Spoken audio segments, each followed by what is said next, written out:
الحمد لله رب العالمين وبه نستعين على أمور الدنيا والدين صلاة وسلاما على رسول الله وعلى آله وأصحابه ومن تبعه ونصره ووالاه. رب اشرح لي صدري ويسر لي أمري واحلل عقدة من لساني يفقهوا قولي. Alhamdulillah, syukur kita kehadrat Allah Subhanahu wa taala. Kita semua diberi kelapangan, kesehatan untuk terus mengimarahkan rumah Allah yang mulia ini, untuk kita beribadah, dan kita masih berpeluang untuk mengumpul bekalan bagi mengiringi musafir kita ataupun hijrah kita yang masih belum selesai. Tuan-tuan, nikmat ini merupakan nikmat yang sangat besar. Nabi SAW mengingatkan kita, ni'matani maghbunun katsiran minan nas, as-sihhatu wal faragh. Ada dua nikmat yang selalu manusia leka, lupa.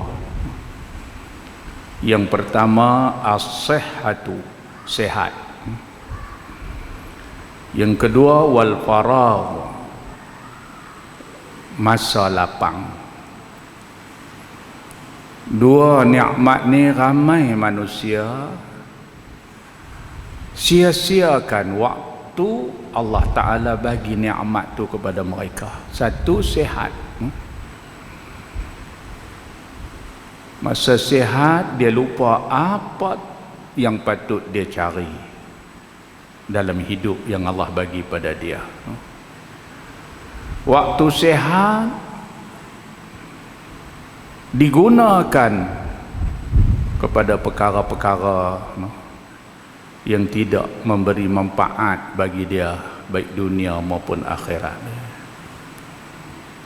Tapi bila dah sakit, hilang nikmat sehat, barulah ramai yang nampak, kalaulah aku sehat. Begitu juga dengan masa lapang.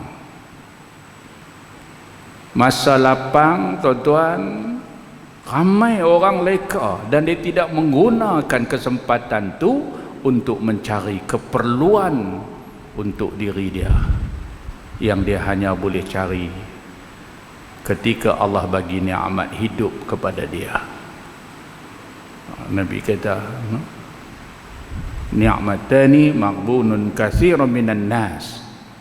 Dua nikmat tu ramai manusia leka. Kita ni selalunya kita tengok manusia ni bila nikmat ada pada kita, kita tak nampak dia sebagai satu nikmat. Tapi bila dia dah hilang, barulah nampak, berharganya ni. Masa ada, jarang nampak. Macam sihat lah. Masa sihat tak nampak mahalnya nikmat sihat. Tapi bila dah sakit, dia kata, kalau aku sihat boleh pergi masjid. Lagu ni tak upayalah. Tapi masa sihat dulu tak pergi juga pun. Masjid yang duduk pergi market dengan supermarket. Hilang nikmat dia nampak. Ya betul lah, nikmat apa pun selalunya macam tu. Bila tak ada, hilang, barulah dia nampak sebagai satu nikmat. Ada orang duk simpan motor lama, Honda 70 hak lama lampu bulat. Dia pun tak tahu nak bawa taman nak tak, kata lah kali sandak lawayam. Lepas tu ada kawan mai tengok, dia kata hang jual kat aku. Dia kata elok ambil, aku pun cemui hai tengok dia. Bayarlah apa dia pun. Kawan pun heret awak balik. Dia spray lain boh kala cantik. Dia kerum sana, dia kerum sini. Mak gad pun kerum. Signal tukang boh LED pan belakang. Siap dia pun naik brek, kata mai lalu ke rumah tuanmu tu. Kawan tu tahan. Ish, cantik mutu hang ni, hang dapat mana? Dia kata mutu hang dulu. Lah, ish, silap aku pergi jual kat hang. Bila tak ada kat dia dah, duk kat orang, baru dia nampak nikmat. Selalu lagu tu. Bukan dekat mutu, bini pun lagu tu, tuan-tuan. Berapa ramai orang waktu duduk bini dengan dia, Allah, dia duk nampak hak tak elok. Hak elok tak ada langsung. Dia tak nampak. Dah lama nikah lagi, dia duk nampak hak tak elok. Hak baik dia tak nampak tu. Kan tu dah lama tak tahu bercerai. Cerai habis iddah. Janda dia ni pergi menikah dengan kawan dia. Tak apalah, dia tak tahu apa. Satu hari pergi Medin, naik terjemuh kawan dia. Ish, hang gamak nikah tak habaq kat aku. Segak pula tu. Lah, dia kata ni janda hang dulu. Tu kah? Awak duduk dengan aku dulu belum dengan hang awak elok. Bila hilang daripada kita, sebab tu orang tua-tua dulu kata apa, gila talak kan. Istilah tu. Ada orang dia cerai bini dia, sehari 8 kali duduk round kat depan rumah. Dia kata tak tengok orang, tengok kain menyidai macam dia. Bila dah hilang, masa duduk dengan dia dulu, dia tak nampak nikmat. Duduk sembang dengan kawan-kawan di kaki 5 masjid. Dia kata aku dengan bini aku lah, pergi pasar malam, tengok bini orang meleleh ayat liok dah.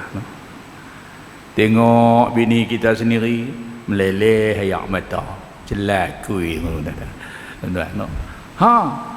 Tak tahu bila hilang daripada dia, baru dia nampak. Banyak lagu tu tuan-tuan. Sebab tu kita kena ada satu perkara yang berfungsi dalam hidup kita. Apa dia? Iaitulah satu benda yang Allah anugerah kepada kita, yang menjadi neraca pertimbangan, supaya kita tak silap, kita tak alpa, kita tak leka, kita tahu apa tujuan kita. Apa dia tuan-tuan? Ada satu ketulan dalam diri kita yang penting kita jaga, iaitulah hati, nama dia. Hati bila mati, kita tidak dapat lagi dah menilai kehidupan. Sebab hati ni dia macam cermin, kan? Kalau dia clear, dia cantik, dia cerah elok, kita pergi berdiri depan cermin, kita nampak siapa kita yang sebenar. Tai lalat sebiji halui pun kita nampak, pasal cermin kita clear. Cermin clear. Tapi kalau cermin ni gelap, kelabu, kotor, kita pergi berdiri depan, ni aku kan hantu raya. Nampak? Tak nampak wajah kita yang sebenar. Hati pun lagu tu lah. Hati pun lagu tu. Bila hati kotor, maka dia tidak dapat bersifat sebagai cermin bagi kita untuk nak bagi tahu apa hakikat hidup kita yang sebenar. Dari mana kita, nak ke mana kita, dan apa yang perlu kita lakukan waktu kita berada di atas alam yang bernama dunia ni. Sebab tu Nabi SAW menyatakan dalam hadis dia, ala inna fil jasadil mudghah iza salahat salahal jasadu kulluh wa iza fasadal jasadu kulluh ala wahiyal qalb. Ketahuilah, di dalam tubuh badan manusia ada satu ketulan. Apabila baik ketulan itu, maka selamat sejahteralah seluruh anggota dia. Tapi apabila rosak ketulan itu, maka rosak binasalah seluruhnya anggota dia. Ala wahiyal qalb. Ketahuilah, itulah dia hati. Yang tu yang saya nak cakap malam ni, tuan-tuan. Itulah dia yang dikatakan hati. Dia penentu kehidupan kita ni nak selamat, kehidupan kita ni tak selamat, nak untung, nak rugi, bergantung pada ketulan yang ada dalam diri kita masing-masing, iaitulah hati. Hati ni dia macam kalau kereta lah ni, dia panggil komputer box. Kalau rajin kita 2-3 bulan pergi duk setting apa semua, ya dia jalan lancar elok, ya gear pun dia masuk elok semua kan.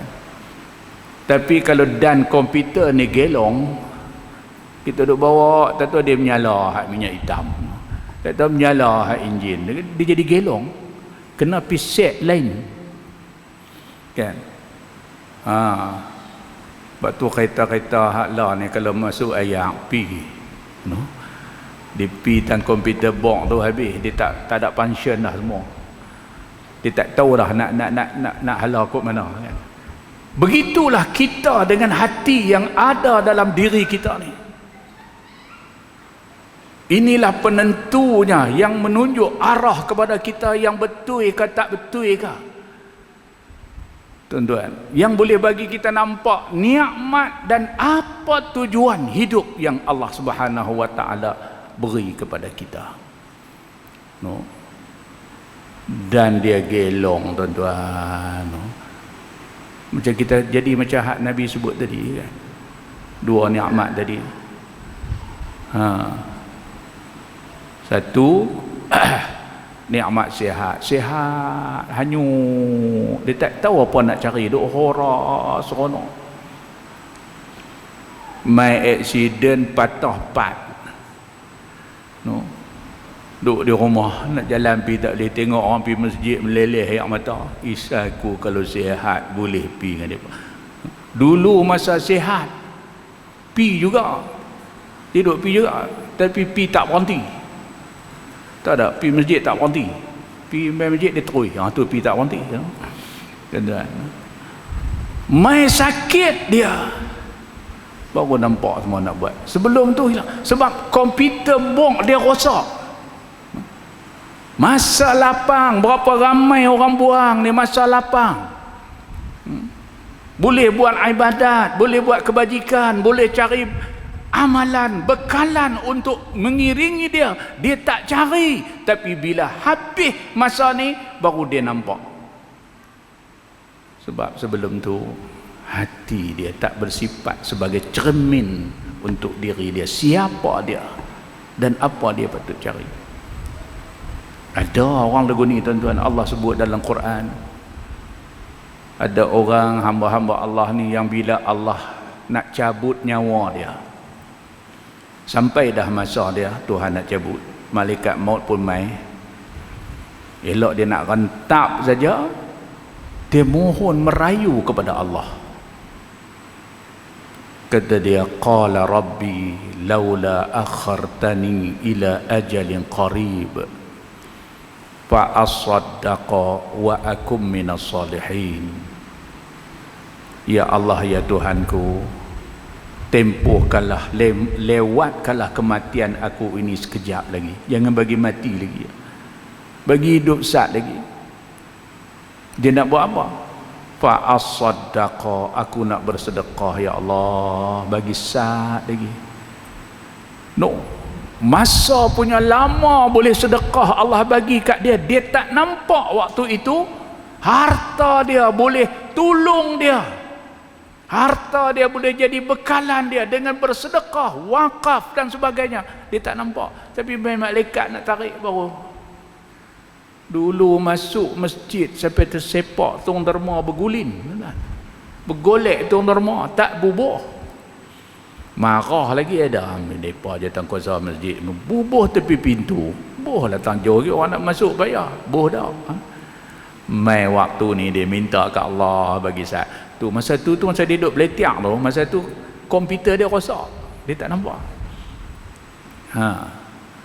Yang kedua, wa akum minas salihin, dan aku nak jadi orang yang beramal dengan amal-amal soleh. Bagi sekejap lagi ya Allah.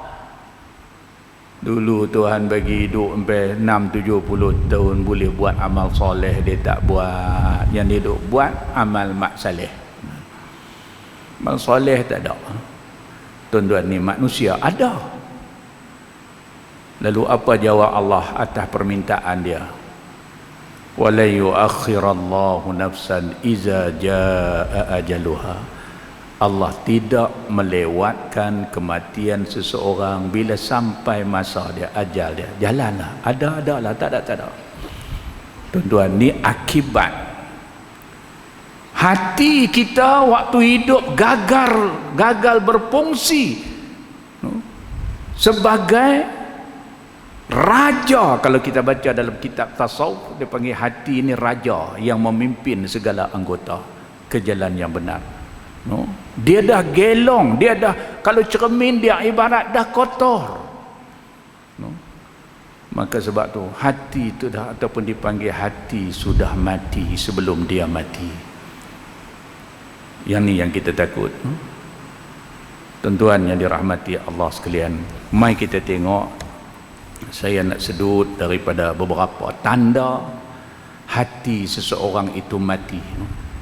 Diambil daripada kitab Tanbihul Ghafilin, untuk renungan kita bersama, supaya tak ada tanda-tanda ni kepada kita yang menyebabkan hati kita mati, hati kita kotor, dan dia tak boleh nak perintah dah anggota kita ke jalan yang sebenarnya dengan hidup yang hanya sekali yang Allah Ta'ala bagi kepada kita.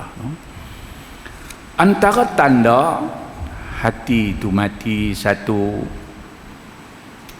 dia meremehkan solat dan berani meninggalkannya. Tu tanda tu.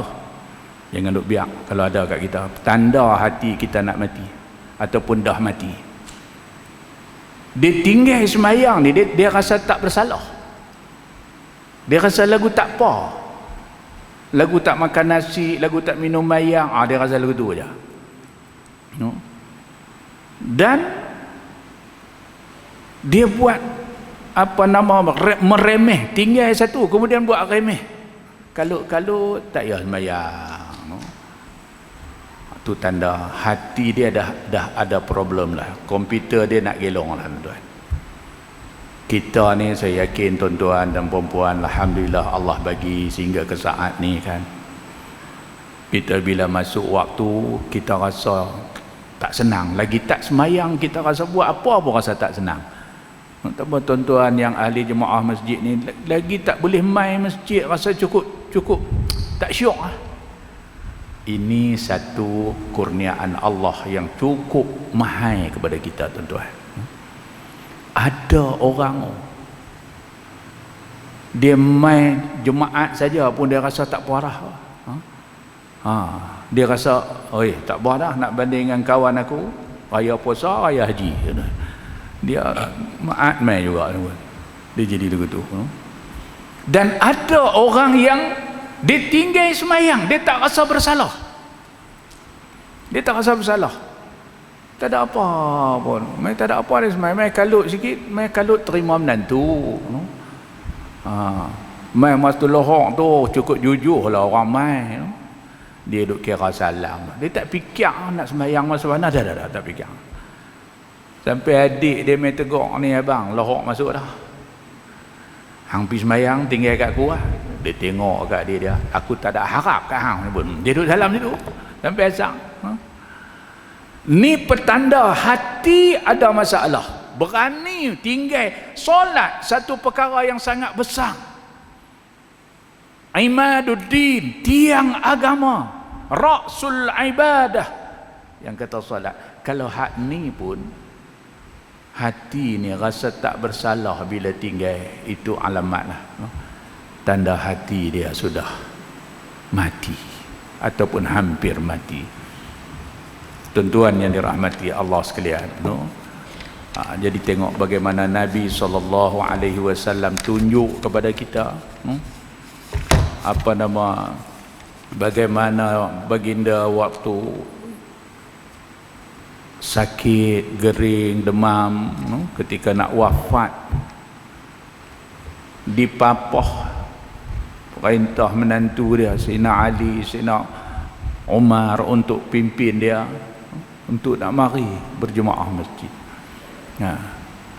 Kerana dia adalah satu ibadah yang besar yang menghubungkan seorang hamba dengan Allah, kan?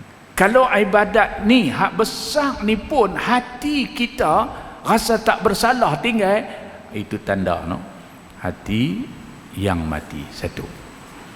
Yang kedua, kata ulama, antara tanda lagi, merasa tenang walaupun setiap hari melakukan dosa. Buat dosa rasa tak bersalah, tu hati kita ada masalah. Bukan saja tak sembahyang ni, hak lain ni, mohong orang dia rasa bangga, syok, utang orang tak bayar dia duduk kesenyum gitu kita, dia duduk anggap dia bijak, contoh kan. Apa lagi, dia mengupat orang, fitnah orang, dia kata biasa, jadi macam makanan dia ya hari-hari, tak rasa bersalah apa yang dia buat tu. Walaupun dia duk buat tiap-tiap hari, hati tu tak rasa bersalah, tak rasa takut kepada Allah Subhanahu wa taala, maka ini sifat ataupun tanda yang kedua, hati dia dah mati. Orang yang hatinya hidup, apa yang diharamkan oleh Allah dia lari, apa yang membawa kepada dosa dia elak, itu cantik hati dia. Tapi kalau tak peduli haram, halal, dosa, pahala, hak dia, hak orang, hak dia, kudan je, tuan-tuan, orang ni hati dia sudah mati. Yang ketiga, jauh dari Al-Quran. Quran ni dia ada orang dia tak tahu macam mana dengan Quran ni. Jangan kata nak dengar orang baca, dia nak baca, dengar orang baca pun dia rasa rimah. Tuan-tuan, tak rimah. Mai orang nak buat ada majlis baca Quran apa, dia duduk serot awal-awal, tahu serot, serot ke belakang, kira nak balik tahu dah sat lagi lepas Isya tu imam nak baca ni akan lepas Isya, macam kita duk baca surah Mulk, bagi salam tu dia kira nak doa, nak suruh nak balik akhir. Dia rasa lagu tak seronok nak duk. Kalau ada hai tak apalah, ni saja, bukan ada apa pun. Baca Yasin malam Jumaat, dia tak boleh duduk dalam halaqah tu, hati tu rasa tak seronok. Tu tanda hati mati. Dia jauh dari Al-Quran. Dia tak mau bab-bab ni. Bulan puasa jangan kata satu juzuk, sebaris pun tak ada. Jadi dia jadi tak tahu nak macam mana tu. Kan Quran ni kita kalau tak boleh baca, kita dengar orang baca. Sampai kita belajar, tak boleh lari terus daripada Quran. Orang yang lari daripada Quran, itu tanda hati dia mati. Hati dia mati, kan. Itu 3. Ni tanda no. Yang keempat, cenderung kepada urusan dunia. No. Bila hati kita ni bangkit pagi duk fikir tentang hak dunia ya, bukanlah kan kena fikir juga kan, tapi itu menjadi fokus dalam hidup dia. Akhirat tak tahu duk tang mana. Dia duk kira apa yang dia nak boleh, no? Dia nak makan tang mana, siapa dia nak makan hari ni. Dia kata. Tuan-tuan, no? Akhirat tak ada langsung. Ni satu penyakit Nabi kata akan melanda umat akhir zaman. Sayati ala ummati zamanun yuhibbuna khamsan wa yansawna khamsan. Akan datang satu zaman ke atas umat-umatku, mereka kasih kepada 5 perkara dan lupa kepada 5 perkara. Saya nak abang satu ya. Salah satunya yuhibbuna dunya wa yansawna al-akhirah. Hati mereka kasih kepada dunia dan lupa akhirat. Dia duk fikir dia buat kerja tu seolah-olah macam tak ada akhirat, no? Macam tak ada akhirat. Kita tengok pun dia ni lah, dia gamak, no? Buat kerja sampai lagu ni, takkan tak ada akhirat. Esok nak bercara balik, cara sekali lagi. Atas dunia satu dah, akhirat esok kena cara lagi, no? Jadi dia pulun ikut dan haram ke halal ke hak orang ke hak siapa tak peduli, no? Sebab ini matlamat dia waktu hidup dia atas dunia. Itu tanda hati seseorang tu mati, no? Hanya cenderung kepada urusan dunia, kesenangan dunia, tanpa mengira halal dan haram dan sebagainya, no? Itu yang keempat. Yang kelima, tanda hati itu mati, kata ulama, suka berprasangka buruk dan mencari kesalahan orang lain. Dengan keburukan orang lah dia cukup suka. Dia risik tanya nak tahu keburukan orang. Lepas tu suka cari dan suka duk bersangka, duk sangka buruk ke orang dan sebagainya. Itu hati dia ada masalah antara sifatnya, no? 5, no? Dan yang keenam, apa dia? Enggan belajar agama dan tidak suka dengan nasihat. Dia tak boleh dengar, tuan-tuan, dia tak boleh dengar, no? Buatlah kuliah apa pun, komplain lagi ada. Dia tak main komplain. Mainlah siapa pun kira duk cakap beragama, kira duk kata ke orang, no? Kan Al-Quran, ilmu ni bersumberkan pada Al-Quran yang pertama, no? Quran diturunkan untuk manusia. Ya ayuhan nas, wahai manusia. Ya ayyuhallazina amanu, wahai orang-orang yang beriman, no? Tak ada ayat turun kat binatang, no? Cuma kisah tu adalah ya ayuhan namlatun, Nabi Sulaiman cakap dengan Tuhan tu. Tapi ayat tu difokus, ditujukan, dikhitab pada binatang, semua kepada manusia. Walaupun ada surah binatang, suratul Baqarah. Baqarah ni lembu, no? Tapi tak ada satu ayat pun turun kat lembu. Semua turun kat manusia. Sebab tu manusia ni kalau dia tak boleh dengar, teruk dah lembu, no? Kan? Sebab tu Allah cukup murka lah manusia ni. Yang Allah bagi panca indera, termasuk hati, termasuk telinga. Kalau tak boleh mendengar nasihat agama, ayat Allah, Allah cukup murka. Sehingga Allah kata, walaqad zarra'na li jahannama katsiran minal jinni wal ins. Sesungguhnya kami isi dalam neraka jahanam itu kebanyakannya manusia dan juga jin. Pasal apa? Satu, lahum qulubun la yafqahuna biha. Mereka ada hati tapi tidak dapat memikirkan ayat Allah. Hati ada. Dia tak rasa apa. Tuan-tuan. Bab lain hati dia boleh rasa sedih, rasa marah, rasa terkilan. Tapi main dengan ayat Allah ni tak ada apa. Tak seronok lagi ada. Itu tanda hati mati. Allah murka. Dan ada seorang sahabat Nabi, nama dia Usamah bin Zaid. Ni tanda hati hidup. Dia selalu dengar duduk dalam majlis nasihat Nabi SAW, tazkirah Nabi.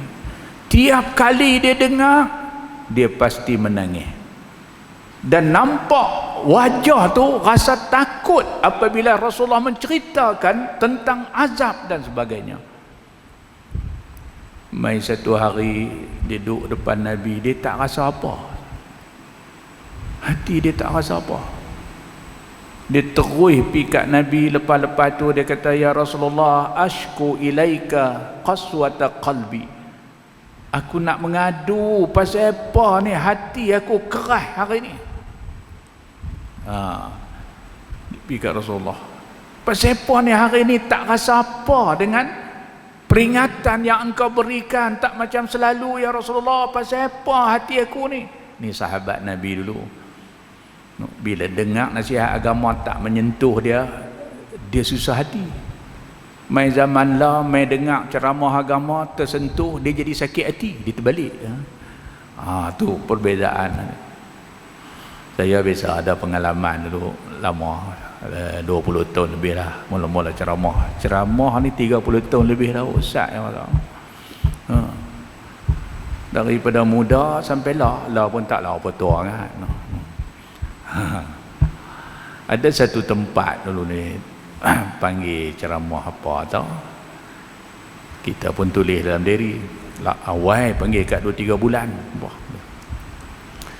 Sampai lagi seminggu tarikh tu dia telefon mai, ni ustaz nak peringat janji kita ni mai tempat kami. Saya pun tengok betul.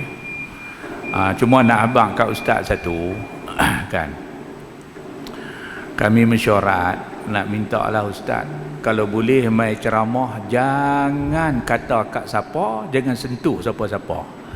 Saya biasa pengalaman saya lagu tu. Dia bagi guideline dah.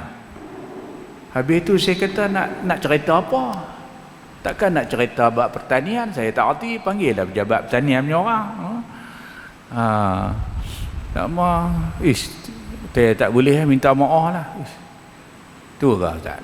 Boleh tak ustaz cari orang lain yang boleh cakap tak kata kat siapa? Saya pun kata boleh.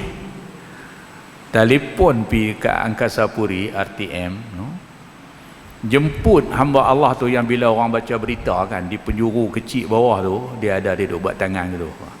Panggil dia main ceramah senang, siapa pun dia tak kata, mikrofon pun tak payah pakai. Dan lepas tu saya boleh letak telefon tu. Selang 2-3 hari telefon pula.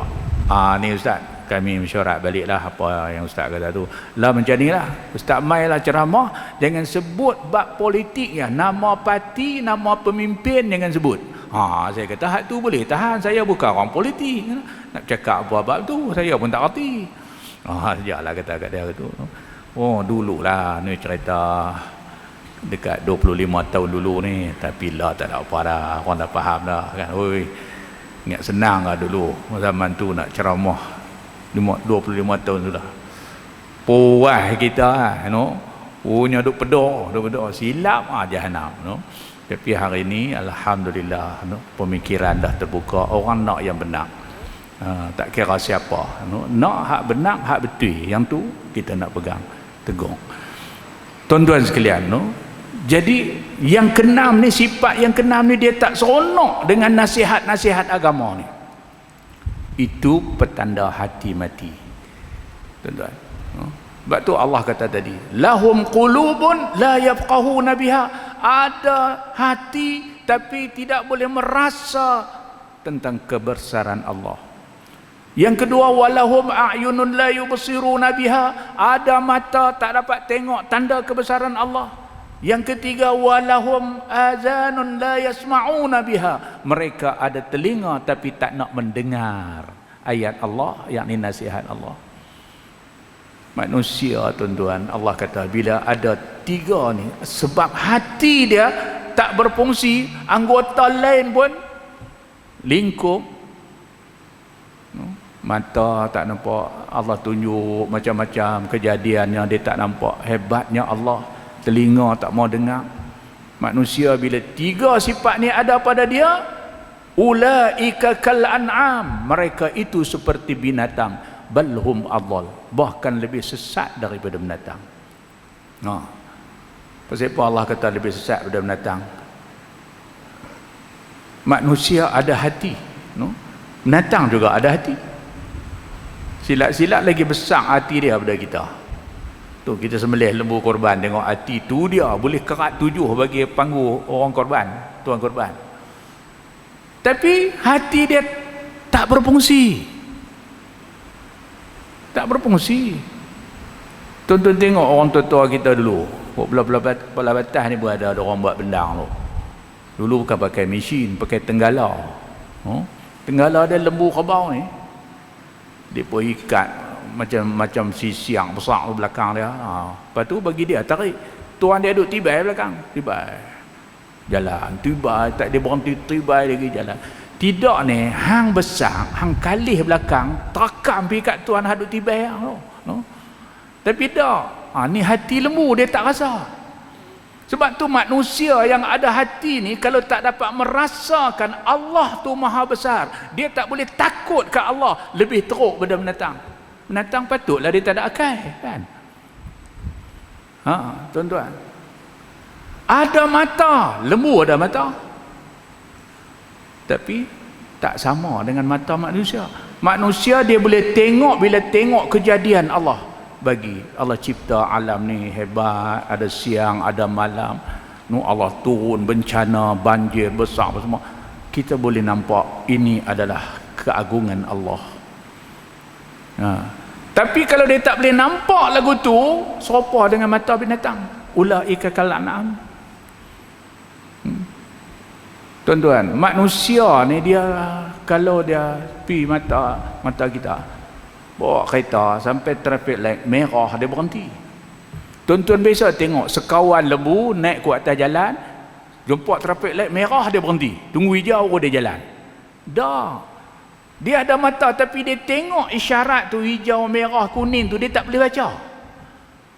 Sebab tu manusia yang ada mata pun tak boleh baca ayat-ayat Allah, tanda-tanda kebesaran Allah yang ada di depan dia. Ulaika kal an'am balhum adall. Tuhan kata mereka tu seperti binatang, bahkan lebih sesat, lebih hina daripada binatang. Wa ulaika humul ghafilun. Mereka itulah orang-orang yang lalai.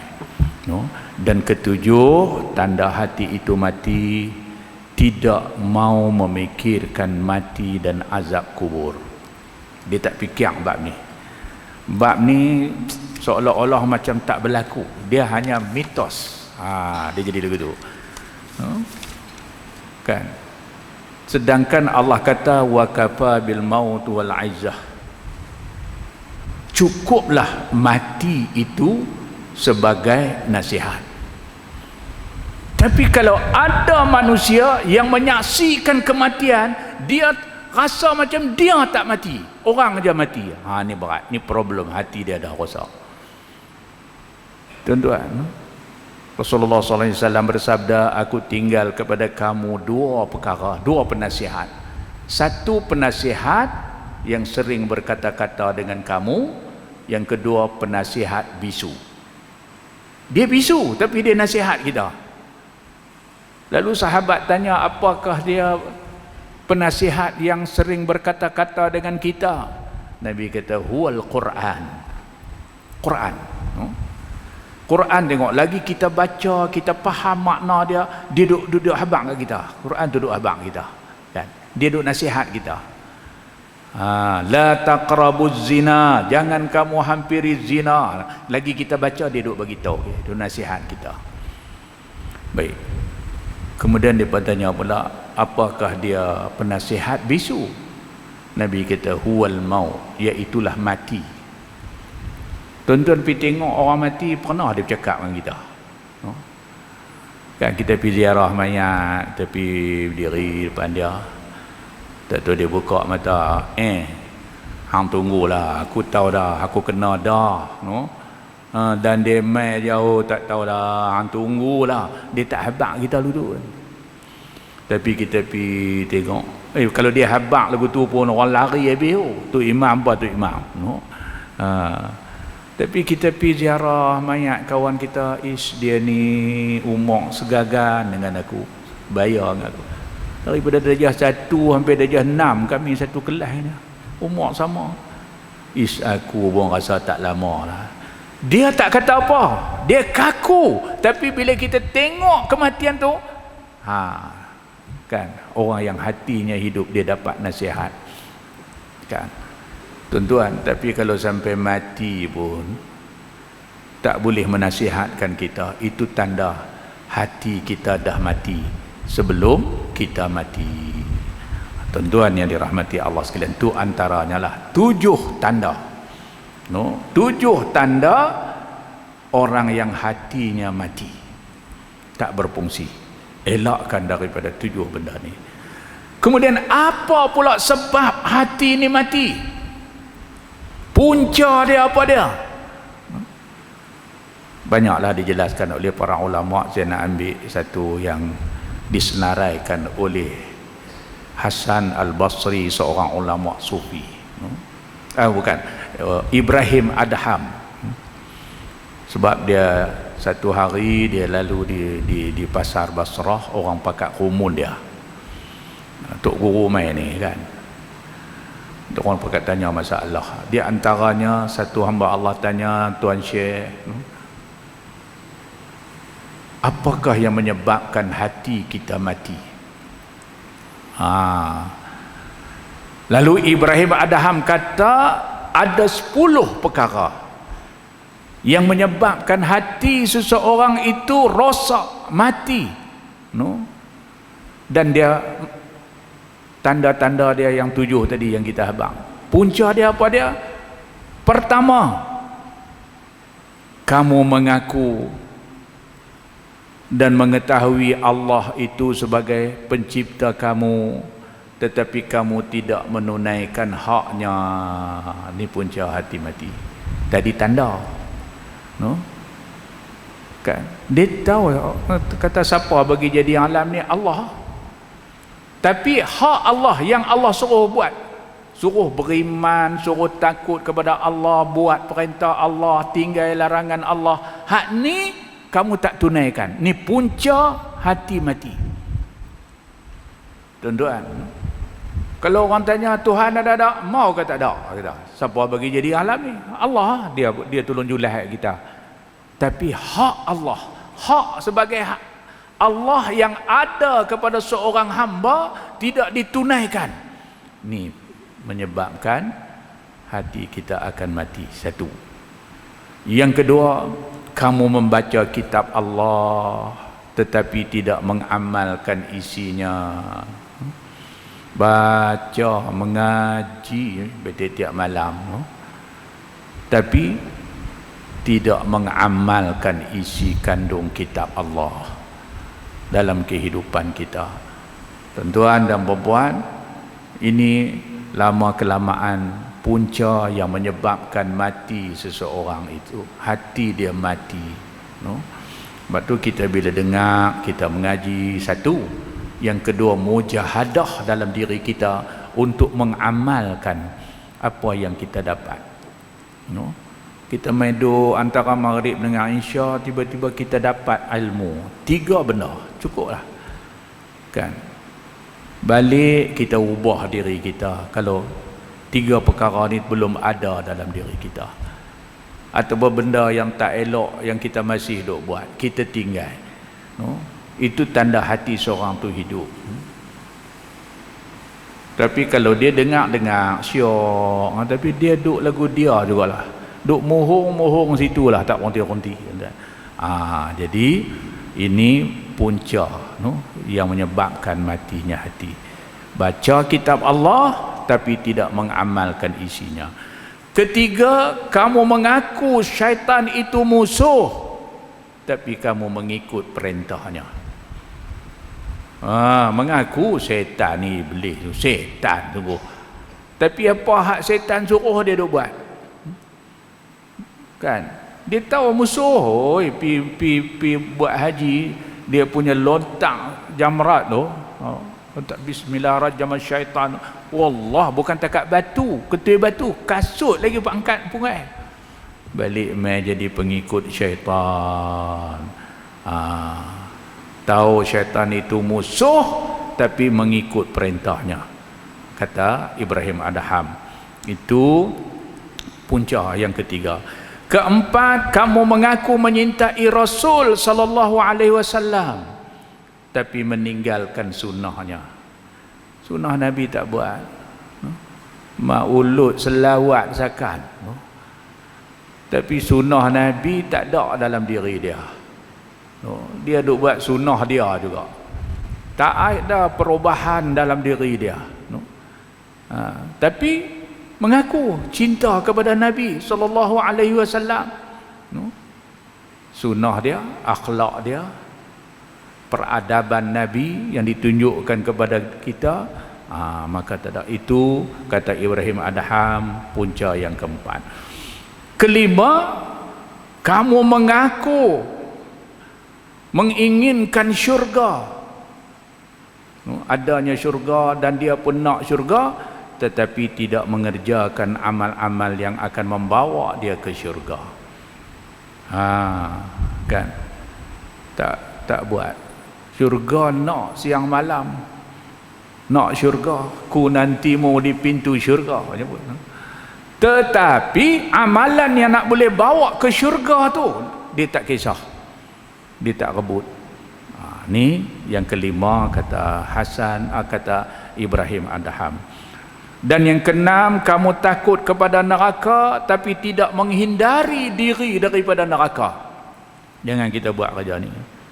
Takut neraka, tapi tak berusaha mengelak diri kita daripada melakukan amalan-amalan yang boleh membawa ke neraka Allah Subhanahu wa taala. Ketujuh, kamu mengaku kematian itu nescaya datangnya, tetapi tidak bersiap menghadapi kematian. Dia percaya mati itu ada. Mana ada orang tokat langit semua nak pergi sana. Tapi sembahyang pun tidak, puasa pun tak. Bekalan-bekalan nak bawa pun dia tak gelut cari. Percaya. Ni yang ketujuh, kan. Dan yang ke-8, kamu sibuk mempersoalkan celah, kekurangan, kesalahan orang lain, tetapi lupa kepada kecelaan, kesalahan yang ada pada diri dia.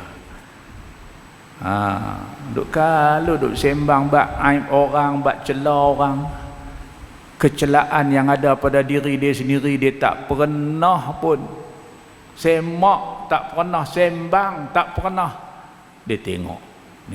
Ini yang ke-9 yang akan menyebabkan hati seseorang itu mati, kata Ibrahim Adham. Dan yang ke-9, kamu mendapat rezeki Allah tetapi lupa bersyukur kepada Allah Subhanahu wa taala. Terima rezeki Tuhan bagi, makan, minum, harta benda banyak apa semua, tapi syukur kepada Allah tak mai dalam diri dia. Dan yang ke-10, kamu mengemumikan jenazah tetapi tidak mengambil pelajaran daripadanya, pengajaran daripadanya. Kebumikan jenazah, kan, ziarah jenazah pun serupa, kita urus jenazah tapi kita tak ambil pengajaran. Tuan-tuan, Nabi suruh antara hak sesama Islam, bila mati hendaklah menziarahi jenazahnya, dan yang laki-laki mengiringinya sehingga ke kubur, karena di situ selain persaudaraan, dia ada nasihat yang akan menghidupkan hati kita.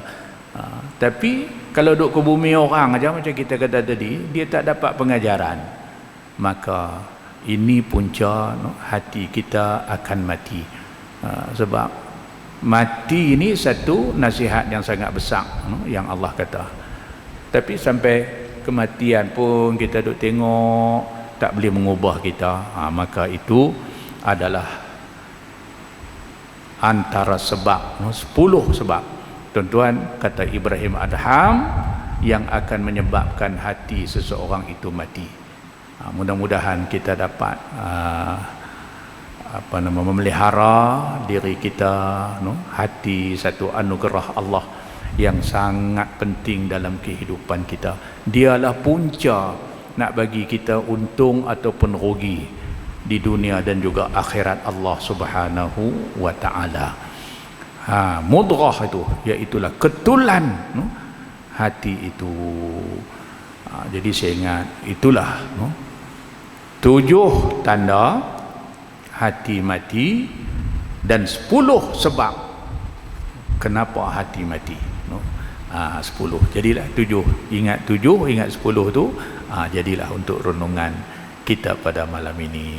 Terima kasih kepada pihak masjid kerana peringat saya, kerana saya terhutang dulu beberapa bulan yang lalu saya tak dapat mai, terperangkap jam. Lepas tol Johor tu tak boleh berak mana dah sampai dekat Ansha. Baru berjalan sikit dekat nak Insya dah, saya pun kena turun Auto City, mayang cari surau, tak tahu nak cari, jumpa surau di Hotel Nashmere. Mayang maghrib turun tu tengok jam tak ada nak pi, saya pun kena nasi kandang, berah balik terus. Kena balik. Puas hati, tak boleh main jam. Hari ni alhamdulillah pun seriau juga tadi, dia jam juga tapi tak teruk lah.